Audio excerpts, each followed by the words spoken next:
আসসালামু আলাইকুম ওয়া রাহমাতুল্লাহি ওয়া বারাকাতুহু। সুপ্রিয় দর্শক মণ্ডলী, নিকটে দূরে যারা যে যেখান থেকে বসে আমাদের মাহে রমজানের প্রতিদিনের অনুষ্ঠান ইসলাম ও জীবন দেখছেন, আপনাদের সকলকে সাদর আমন্ত্রণ জানাচ্ছি আজকের এই অনুষ্ঠানে।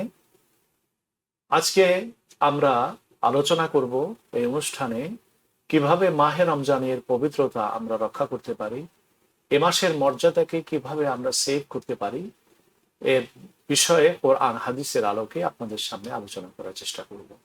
চলুন আলোচনার পটে যাই এবং আলোচনার বিষয়গুলো নিয়ে যদি কোনো কোশ্চেন থাকে তাহলে আপনাদের জন্য তো অবশ্যই প্রশ্ন করার সুযোগ থাকবে। আপনারা টেলিভিশনের যে নম্বরটি আপনারা দেখতে পাচ্ছেন স্ক্রিনে, এই নম্বরে ফোন করে জেনে নিতে পারবেন আপনাদের কাঙ্ক্ষিত প্রশ্নের উত্তর।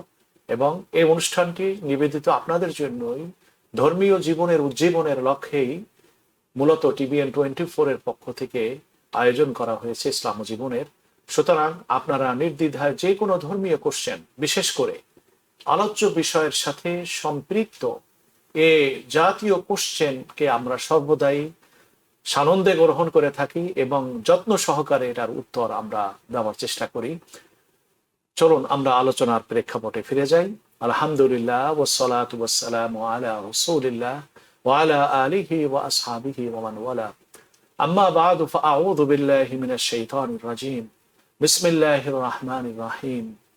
ওয়াসারি'উ ইলা মাগফিরাতিন মির রাব্বিকুম ওয়া জান্নাতিন 'আরদুহাস সামাওয়াতু ওয়াল আরদু উ'ইদ্দাত লিল মুত্তাকিন।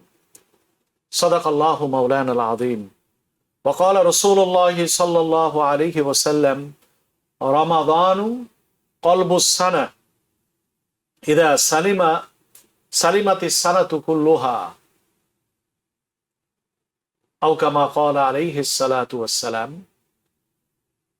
পবিত্র কোরআনে মাজিদে আল্লাহ পাক আমাদেরকে আল্লাহ পাকের কাছ থেকে আমরা যেন ক্ষমা পেয়ে যাই সেজন্য সৎকর্মে প্রতিযোগী হতে বলেছেন, ক্ষমা প্রার্থনায় প্রতিযোগী হতে বলেছেন।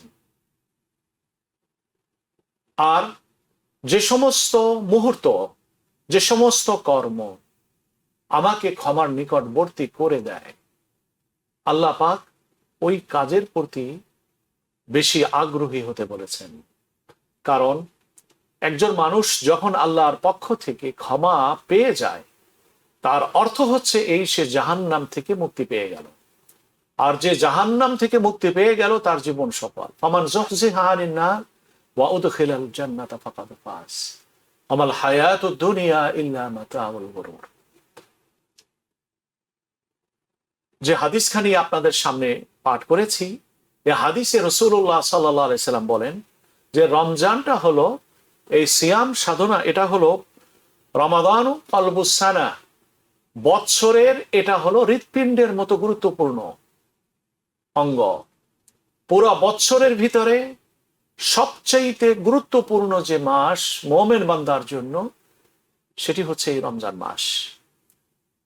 ইদা সালিমাতি সানাতু কুল্লুহা, যদি কেউ এই মাসের পবিত্রতা রক্ষা করতে পারে, এ মাসের হককে যদি কেউ আদায় করতে পারে, তাহলে যেভাবে সে এই মাসকে রক্ষা করলো পবিত্রতা রক্ষার দ্বারা, এ মাসের করণীয় আমলের দ্বারা, আল্লাহ পাক তাকে বাকি 11টি মাস এই আদলে অতিবাহিত করার সুযোগ দান করবেন। সুতরাং কোনো কর্ম যদি হয়ে থাকে এক মাসব্যাপী আর তার সুফল যদি পাওয়া যায় পুরা বাকি 11 মাস ব্যাপী, তাহলে সেই আমলের গুরুত্বটা কতখানি বেশি। আল্লাহ সুবহানাহু ওয়া তাআলা এই মাসকে ইবাদতের, যেটাকে বসন্তকাল বানিয়েছেন, ইবাদতের সুমহান সুযোগ, সীমাহীন অবকাশ এই মাসে আল্লাহ সুবহানাহু ওয়া তাআলা রেখেছে। একজন মানুষ আল্লাহর কাছ থেকে ক্ষমা প্রার্থনার জন্য যেমন, একজন মানুষ জান্নাতি নিজকে বানাবার জন্য যেমন, ঠিক তেমনি একজন মানুষ যদি দুনিয়ার জিন্দেগিতে নিজকে পিওর বানাতে চায়, যোগ্য বানাতে চায়, সুন্দর বানাতে চায়, আত্মার উন্নতি চায়, জীবনকে রব্বুল ইজ্জতের চাহিদার সামনে সমর্পণ করার মতো এরকম বান্দায়ে মুমিনে কামেল হতে চায়, তাদের জন্য এই মাসটি হচ্ছে অতীব গুরুত্বপূর্ণ মাস। এই জন্য মোমেন বান্দার কাছে এই মাসের গুরুত্ব সবচেয়ে বেশি, আর মোমেন বান্দা এই মাস পেলে সবচেয়ে বেশি আনন্দিত হয়। রাসূলুল্লাহ সাল্লাল্লাহু আলাইহি সাল্লাম এক হাদিসের জন্য বলেছেন যে মোমেনদের জন্য সবচাইতে আনন্দের মাস হচ্ছে রমজান মাস, আর মুনাফিক যে তার কাছে সবচাইতে কষ্টের মাসই হচ্ছে রমজান মাস। তাহলে মোমেনদের জন্য যে কাজটি হলো আনন্দের, আর সেই কাজটি মুনাফিকদের জন্য কষ্টের হলো কেন? মূল রিজনটা কি?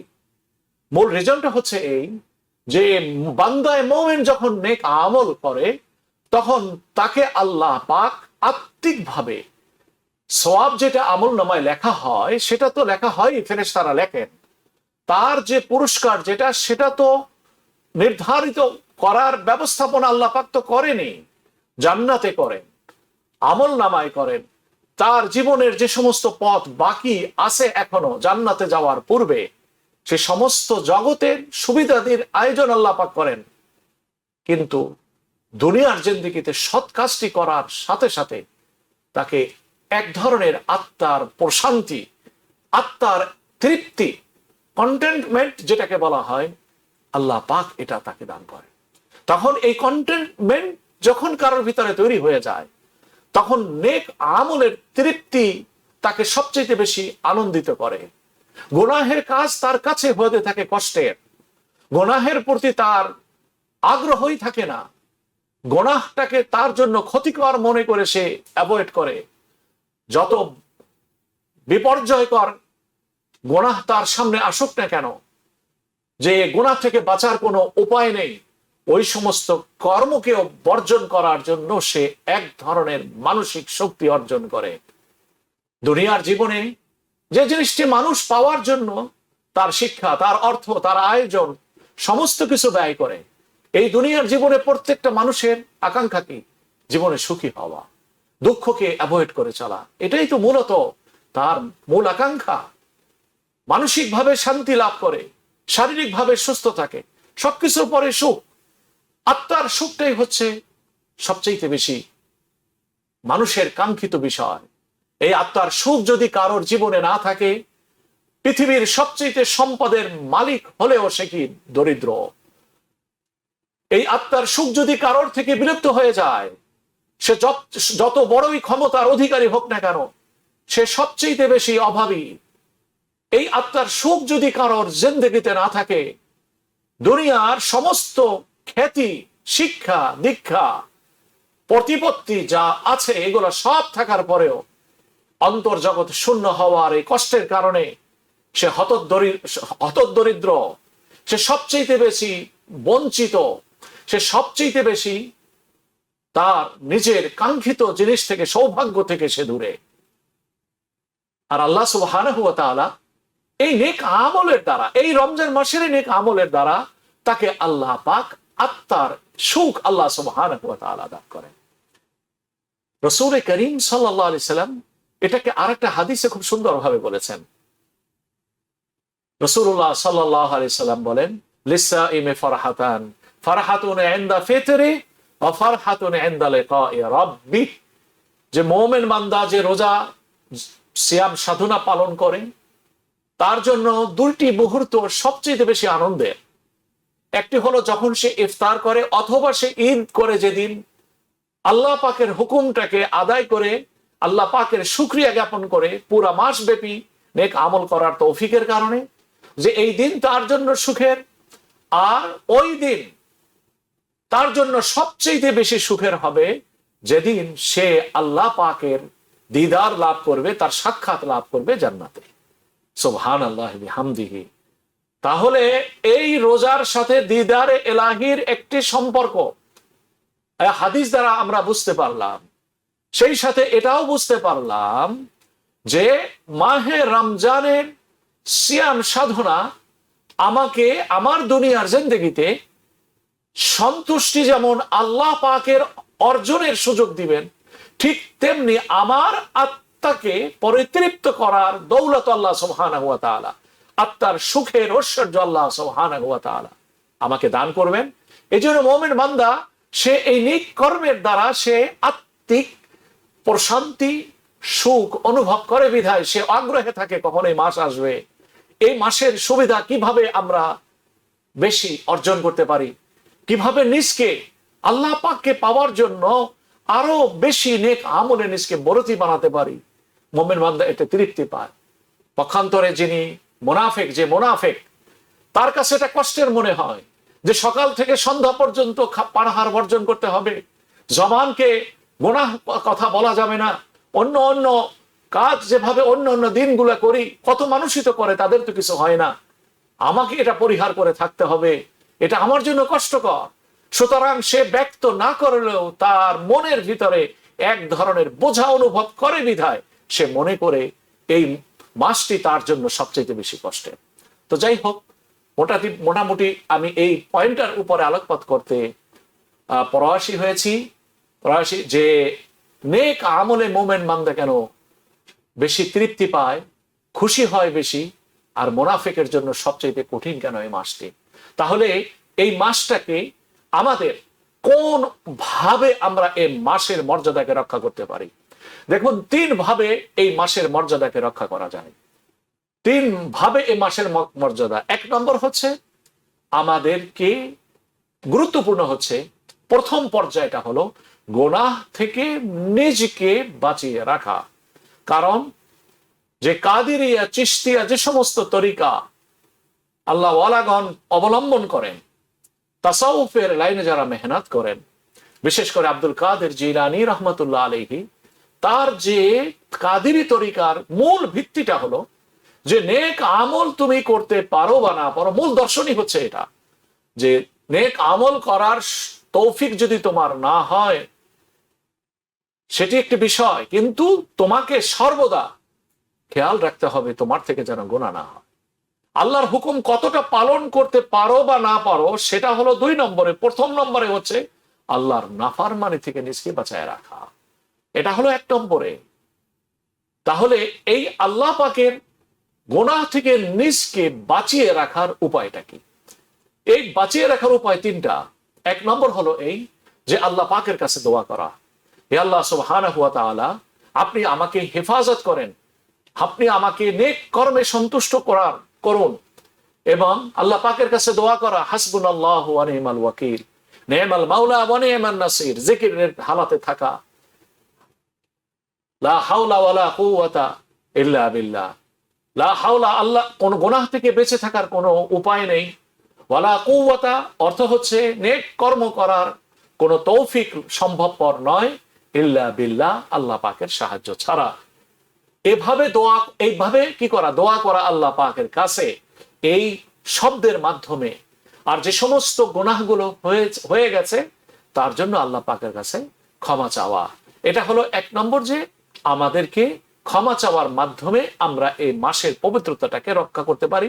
নিজকে গুনাহ থেকে মুক্ত করার দ্বারা এই মাসের মর্যাদা আমি রক্ষা করতে পারি। এখানে আরেকটা পয়েন্ট আমাকে মনে রাখতে হবে, যে গুনাহ মানুষ যে করে, এই গুনাহের দ্বারা আমরা তো এটা দেখতে পাই না, কিন্তু এই গুনাহ কারণে পবিত্রতা নষ্ট হলে বাহ্যিক কোনো উপকরণ কোনো কিছু আছে এটা? এর উত্তর হচ্ছে যে দেখুন, পৃথিবীতে আমরা যে সমস্ত বস্তু অস্তিত্বশীল আমরা তার কতটা দেখি? অনলি 15% আমরা দেখতে পাই, আর 85% এগুলা আছে কিন্তু সেটা আমাদের দৃষ্টির অগোচরে। 2 নম্বর হলো যে সমস্ত জিনিস যত সূক্ষ্ম, যত শক্তিশালী, সেই বস্তুগুলো তত অদৃশ্যমান, তত এটা স্পর্শের বাইরে, দেখা যায়, উপলব্ধি করা যায়, জ্ঞান নেওয়া যায়, কিন্তু সেই জিনিসগুলো যেগুলো শক্তিশালী এগুলা হলো সবচেয়ে বেশি সূক্ষ্ম হয়। আমরা ইলেকট্রিসিটি দেখতে পাই না অন্যান্য বস্তুর চাইতেও, কিন্তু ইলেকট্রিসিটির পাওয়ার কতখানি যে শুধু একটি ফ্যাক্টরির একটি সুইচ অন করে দিলে সমস্ত মেশিনগুলো সাথে সাথে অ্যাক্টিভ হয়ে যায়।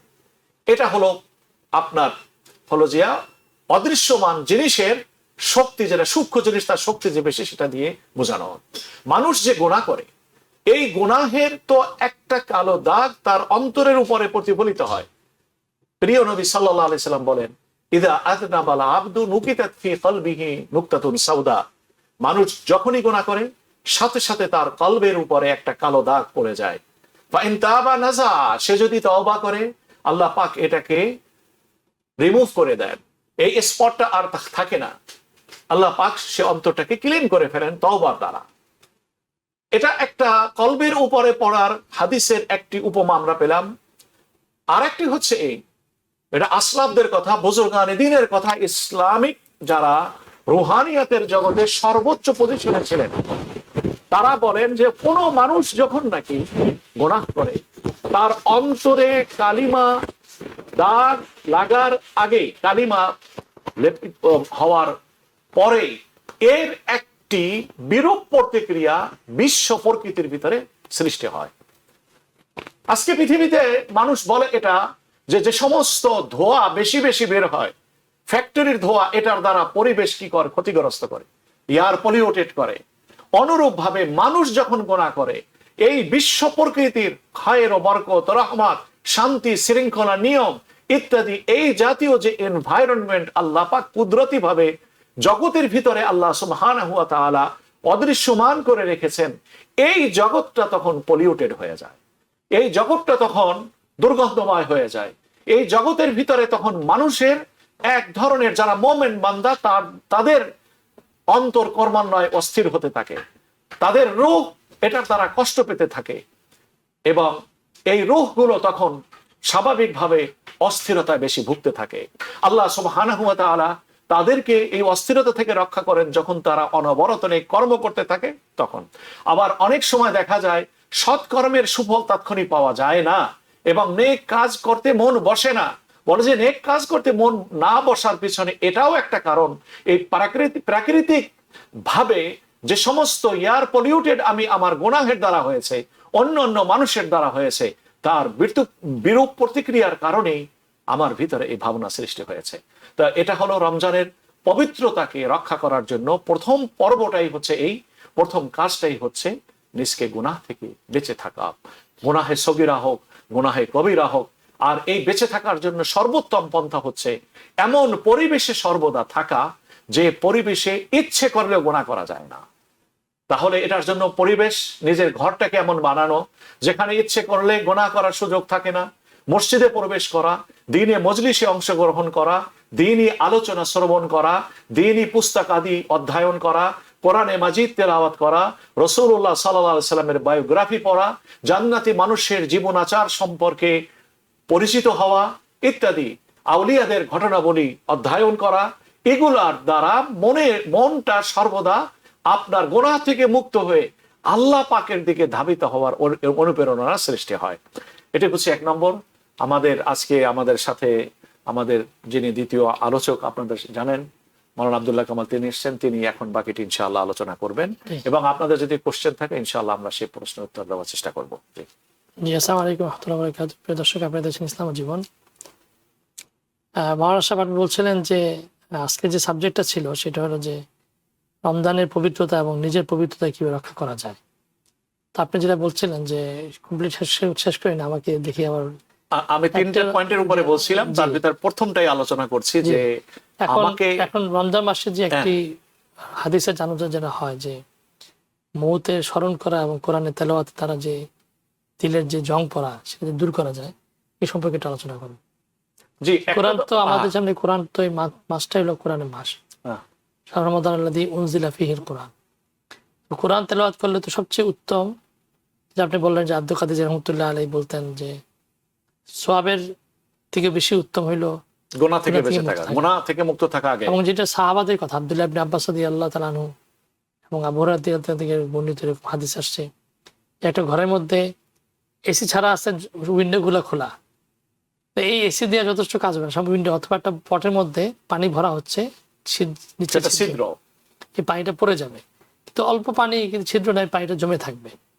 তদ্রূপ ভাবে আমাদের যদি গুনাহ থেকে আমরা মুক্ত হতে পারি, তাহলে আমাদের সব কম হইলেও আমাদের গুনাহ থেকে মুক্ত হওয়ার কারণে আমাদের আমলটা কন্টিনিউ থাকবে। জি, তো এখন আপনি এটা কন্টিনিউ করেন যে কোন কোন জিনিসের মাধ্যমে আমার গুনাহ থেকে আমি মুক্ত থাকতে পারবো, এবং আমার এই অন্তরের যে জং পড়া, অন্তরের যে বিমার, যে রোগাক্রান্ত, এর থেকে আমি মুক্ত হতে পারবো। আপনাকে এটার জন্য এটা একটা গুরুত্বপূর্ণ একটা সাবজেক্ট, মানে যেটার উপরে অনেক দীর্ঘ আলোচনা করার প্রয়োজন আছে, যাতে যারা দর্শক আছেন তাদের কনসেপশন ক্লিয়ার হয়। তবু আমি সাদামাটা ভাবে গুনাহ থেকে কিভাবে বাঁচা যায় এটা আলোকপাত করি। এরপরে যদি সময় থাকে আমি দ্বিতীয় পয়েন্টের উপরে কথা বলবো, যে অন্তরের জং কিভাবে দূর করা যায়। মাওলানা আশরাফ আলী থানভী রহমাতুল্লাহ আলাইহি, যে লাস্ট খলিফা ছিলেন মাওলানা আব্দুর রাজ্জাক রহমাতুল্লাহ আলাইহি, উনি কথা বলতেন যে গুনাহ থেকে মুক্ত থাকার জন্য 3টি কাজ যদি আমরা করি, তো সাধারণভাবে মানুষ গুনাহ থেকে মুক্ত থাকতে পারবে।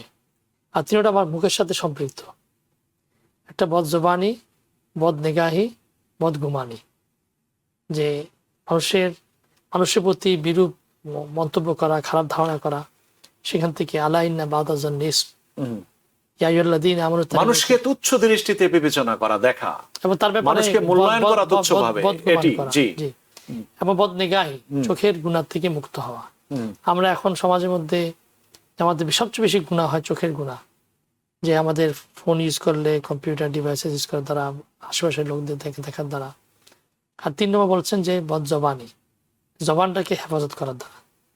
এই কটু কথা না বলা, পরনিন্দা না করা ইত্যাদি। জি, আমি বুজুর্গানে দিনের কথা তো অবশ্যই পরীক্ষিত বিষয়, এগুলা তারা তাদের জীবনে দেখছেন এবং প্র্যাকটিক্যালি মানুষকে সংশোধন করতে যে তারা এভাবেই তাদেরকে গাইড করে থাকেন। কিন্তু হাদিসের আলোকে এখানে আরো কিছু আলোচনা আছে। মোট 10টি পয়েন্ট এরকম আছে গুরুত্বপূর্ণ, যে সেই 10টি পয়েন্ট যদি মানুষ মনে রাখে তাহলে তার দ্বারা তারা গুনাহ থেকে বেঁচে থাকতে পারে। 1 নম্বর হচ্ছে এই গুনাহ কোনটা সেটা আগে জানা। প্রথম নম্বর হচ্ছে গুনাহ সম্পর্কে, আমি জানি না গুনাহ কোনটা, তাহলে তো তার থেকে গুনাহ ওটা হয়ে যাবে অজান্তেই। কিন্তু গুনাহ অজান্তে হয়ে গেলেই তার যে ক্ষতিকারক প্রভাব, সে প্রভাব থেকে কিন্তু সে না জানার কারণে মুক্ত হচ্ছে না। যেমন কোনো খাবার, নষ্ট খাবার কেউ না বুঝে সেটাকে খেয়ে ফেললো, সে যে না বুঝে যে খেয়ে ফেললো, এটার দ্বারা কি ওই খারাপ খাবারের যে রিয়াকশন, এটা কি তার ভিতরে হবে না? অবশ্যই হবে। তাহলে এটা হলো 1 নম্বর। 2 নম্বর হচ্ছে এই যে গুনাহ যেটা, সেই গুনাহের যে পরিণতিটা কি, ক্ষতিটা কি, সেটা জানা।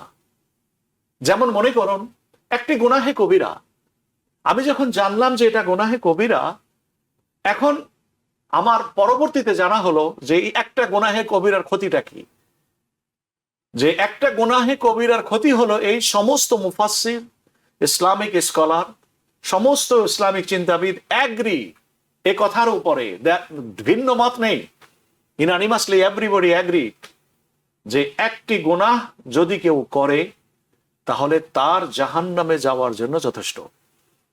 হ্যাঁ, যদি সে তওবা করে নেয়, আল্লাহর কাছ থেকে ক্ষমা নিয়ে নেয়, তাহলে সেই বিষয়টি ভিন্ন।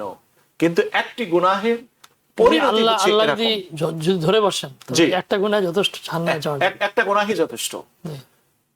আপনি দেখবেন যে বড় বড় জায়গায় মনে করেন সাধারণ একটি পয়েন্টের উপরে বিশাল একটি কাজগুলা শুধুমাত্র একটা জিজ্ঞাসার উপরেই কিন্তু কি হয়ে যায়, তার ওটাকে কি বলে, সেই সমস্ত অর্জনটাকে পানি ফিরিয়ে দেওয়া হয়। যেমন মনে করেন একজনে সব কিছুতে পাশ করলো, কিন্তু গুরুত্বপূর্ণ একটি কোশ্চেন যেটা তার জানা উচিত ছিল কিন্তু সে জানে না, তাকে জিজ্ঞাসা করলো, সে এটা উত্তর দিতে পারলো না, তাহলে কি হলো, সাথে সাথে তাকে ইন্টারভিউ থেকে তাকে বাদ দিয়ে দেওয়া হইলো, রাইট? হ্যাঁ, একজন মানুষকে জিজ্ঞাসা করা হলো সিটিজেনশিপের পরীক্ষায় যে বলো তো দেখি বর্তমানে যিনি আমেরিকার প্রেসিডেন্ট তিনি কে, রাষ্ট্র মানে আছেন তিনি প্রেসিডেন্টের পজিশনে। এখন সে বলতে পারলো না, তাকে কি পাস করাবে?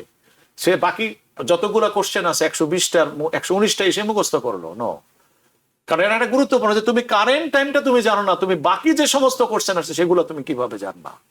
তো এই জন্য গুনাহের ক্ষতিটাই হচ্ছে এই, যে একটি গুনাহে কবিরার দ্বারা একজন মানুষের জাহান্নামী হওয়ার জন্য যথেষ্ট, যদি আল্লাহ পাক তার প্রতি দয়া না করেন। এটা হলো 2 নম্বর। 3 নম্বর যে পয়েন্ট হলো এই, যে গুনাহের দ্বারা আত্মা কলুষিত হয়।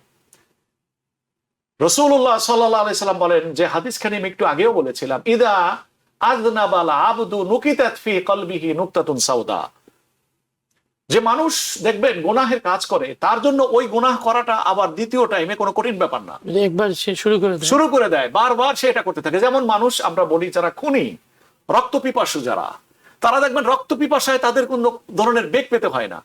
কিন্তু সাধারণ পর্যায়ের মানুষ তারা রক্ত দেখলেই তারা কি হয়ে যায়, ঘাবড়ে যায়, তারা আতঙ্কিত হয়ে যায়। কিন্তু যাদের মানে দুঃসাহস, যারা মানে খুনি, তাদের জন্য এই কাজগুলা করার দ্বারা কি হয়ে যায়, তাদের ভিতরে এই জিনিসের যে ভয়টা, অনুভূতিটা, এটা ক্রমান্বয়ে বিলুপ্ত হতে থাকে।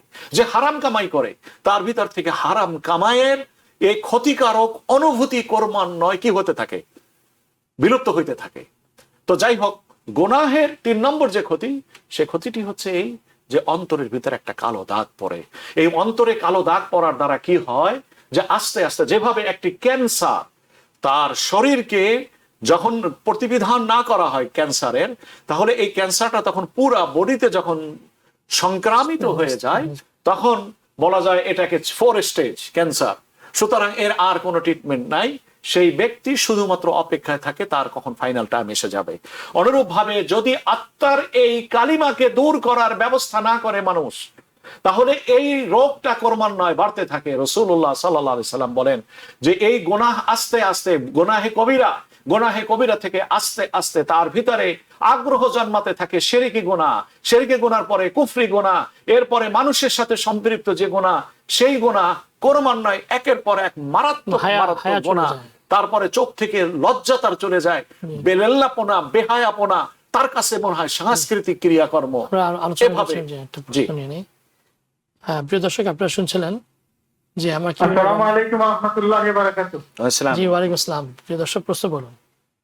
জি, আমার প্রশ্নটা হচ্ছে যে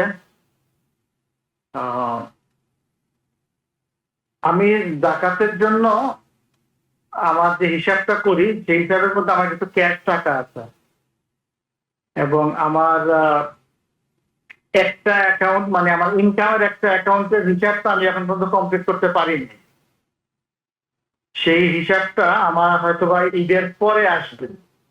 তাহলে আমি কি আমার যাকাতের বাকি টাকা হিসাব করে ওই যে ব্যবসার টাকাটা, ওইটা যেটা আমি আর কি আমার 1099 যেটাই আসুক না কেন, ওইটার জন্য আমি আলাদা করে রেখে দিতে পারবো টাকা?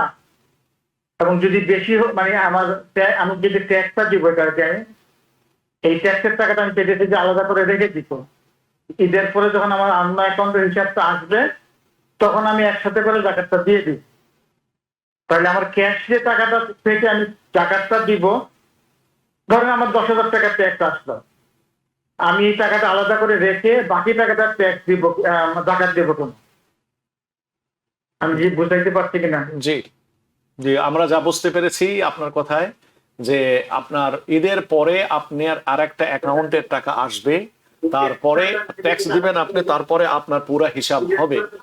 দেখুন প্রিয় দর্শক, একটি পয়েন্ট আপনাকে মনে রাখতে হবে, আপনি জাকাতের জন্য যে কোনো মাস বছরে আপনি হিসাব করে নির্ধারণ করতে পারেন যে এবছরের জাকাত গত বছর আপনি দিয়েছেন রমজান মাসে, এবছর আপনি এই জাকাতটা দিতে চান আপনি রমজান মাসের পরে যখন আপনার ট্যাক্স ফাইলিং হয়ে যাবে, এরপর আপনি দিতে চান। এটা আপনার অধিকার, ইসলাম দিয়েছে, আপনি এভাবে নির্ধারণ করতে পারেন। এখন বলেন যে না, একটা অ্যাকাউন্টের পুরো টাকা আসে নাই, আমার সেই হিসাব নিকাশ হবে, আমি টাকা যেমন ট্যাক্সের টাকা আমি আলাদা করে রেখে দিলাম এখন, আর বাকি যে টাকা আছে সেই টাকাটার যদি আমি জাকাত ঈদের পরে দেই তাহলে হবে কিনা? তো এক্ষেত্রে হিসাব হলো আপনার, আপনি যদি এবছরের জাকাতের জন্য রমজান মাসকেই বেছে নিয়ে থাকেন, তাহলে যতটা টাকার উপরে আপনার মালিকানা আছে, যতটা টাকার উপরে আপনার মালিকানা আছে, ইভেন আপনি ট্যাক্সের টাকাও যদি আলাদা করে রাখেন, ওই ট্যাক্সের টাকার জাকাত আপনাকে দিতে হবে, কারণ ওই টাকার উপরে আপনার মালিকানা এখনো সাব্যস্ত আছে।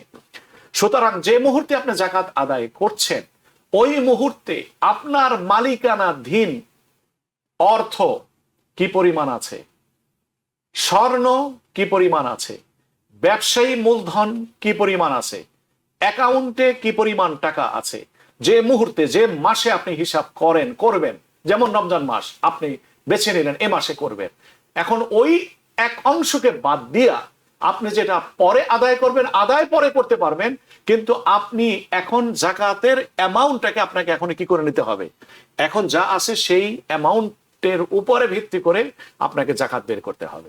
হ্যাঁ, এটা আপনি পরবর্তীতে যদি জাকাতের অংশটা যেটা আপনার অ্যাকাউন্ট বাকিটা আসেনি এটা আপনি পরে দিতে চান দিতে পারবেন, কিন্তু সেখানে একটি প্রশ্ন থেকে যাবে, যদি আল্লাহ না করুন এই রকম অবস্থায় কোনো ব্যক্তি যদি তার ইন্তেকাল হয়ে যায়, তার আপনি যেভাবে বলছেন এরকম যদি কোনো ব্যক্তি জাকাতের জন্য কিছু অংশ রেখে দিল না, এই অবস্থায় যদি তার ইন্তেকাল হয়ে যায়, তাহলে এই ব্যক্তির ওই যে অংশটুকু জাকাত আদায় করেনি এই অংশটুকুর জাকাত অনাদায়কারী হিসাবে, অর্থাৎ আদায় করেনি এই হিসাবে আল্লাহ পাকের সামনে সে উত্থিত হবে।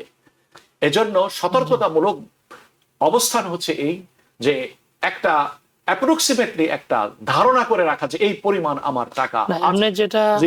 আমরা যেটা করে থাকি রমজান মাসে যে জাকাত দিতে হবে এটা জরুরি। রমজান মাসের সময় জাকাত দেয় এই কারণে রমজানে বেশি সওয়াব পাওয়া যাবে। জাকাত আমাকে দিতে আমি মনে করি এখানে দুটি বিষয় আছে, একটা হলো জাকাত আমার কি পরিমাণ হলো সেটা, এবং সেই যে পরিমাণ জাকাত হলো সেটাকে বছর ব্যাপী আমি দিলাম, এটা যায় অসুবিধা নেই।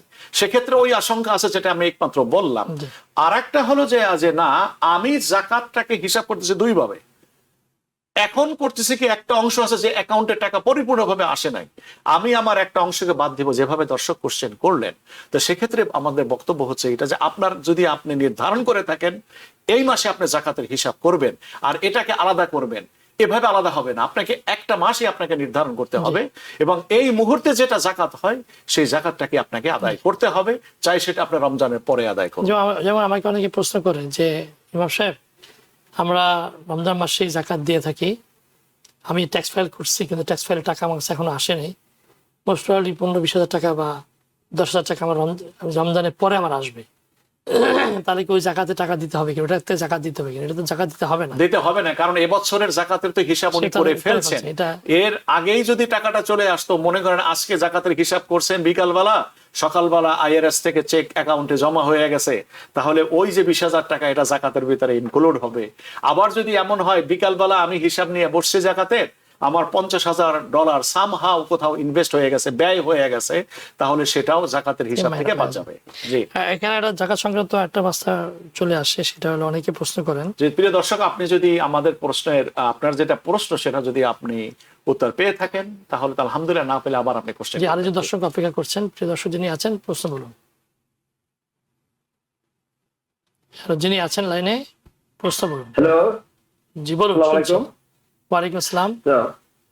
হুজুর আমার প্রশ্ন হলো কি, আমি একটা ছোট চাকরি করি, তো আমার খরচ দেওয়ার পরে সামান্য কিছু সেভ হয় আবার হয় না, তো এক্ষেত্রে আমার কিছু অল্প কিছু টাকা ব্যাংকে জমানো আছে আর আমার স্ত্রীর কিছু স্বর্ণ আছে।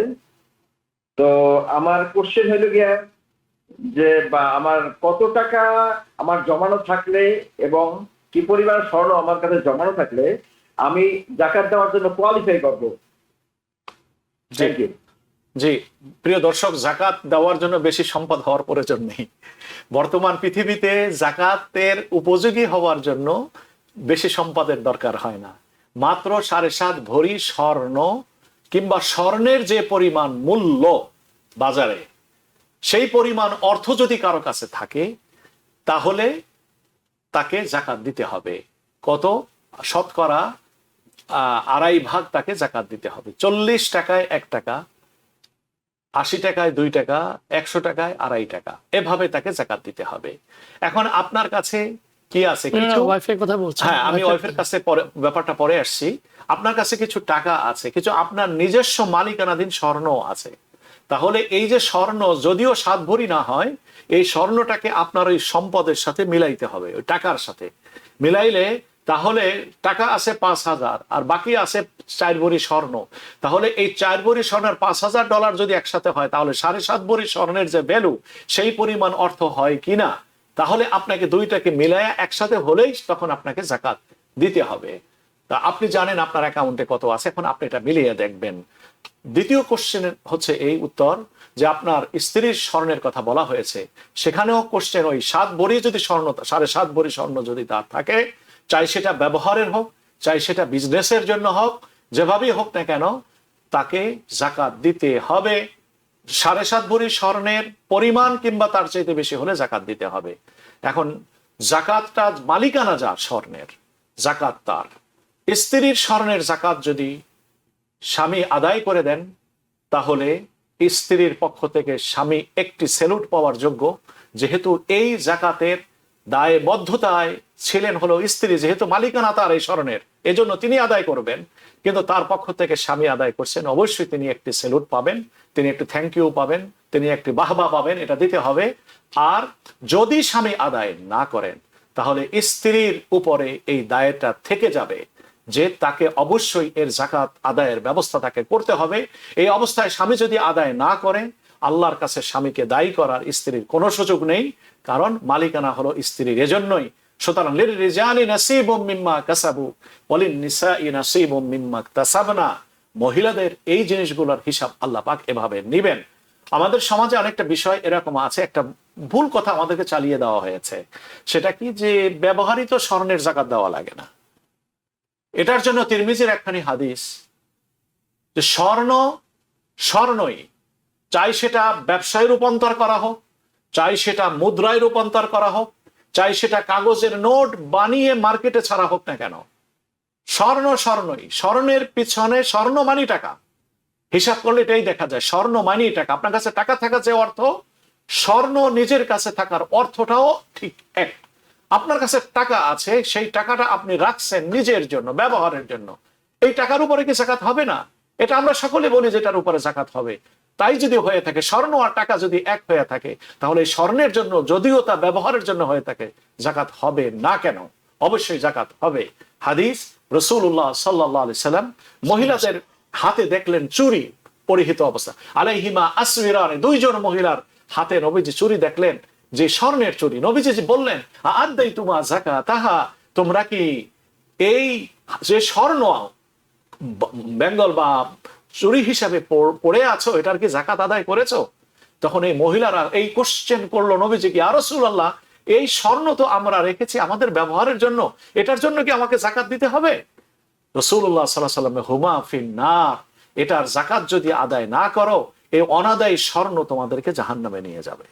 সুতরাং আমরা এই হাদিস থেকে বুঝতে পারলাম যে ব্যবহৃত স্বর্ণের যে জাকাত দিতে হয় না, এই যে কনসেপশন, এই যে বক্তব্য, এটি ঠিক নয়, শুদ্ধ নয়। জি, আমাদের একজন দর্শক প্রশ্ন করেছেন, আমি রোজা রেখেছি, বাংলাদেশে যাব, বাংলাদেশে একদিন পরে রোজা শুরু হয়েছে, তো আমি যদি বাংলাদেশে যাই আর ঈদ হয়ে যায়, আর আমার যদি রোজা 30টা বেশি হয়ে যায়, বাংলাদেশ যে কি 31টা রোজা রাখতে হবে?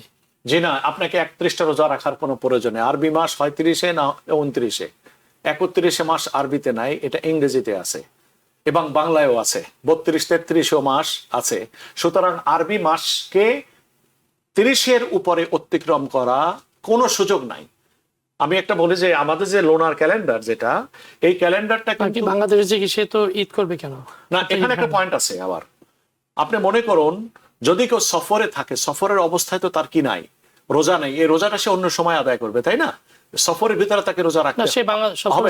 এখন এখানে দেখতে হবে বাংলাদেশে যাওয়ার দ্বারা, এই যে ট্যুরটা তিনি করলেন, এর দ্বারা তারিখ পরিবর্তন হয় কিনা।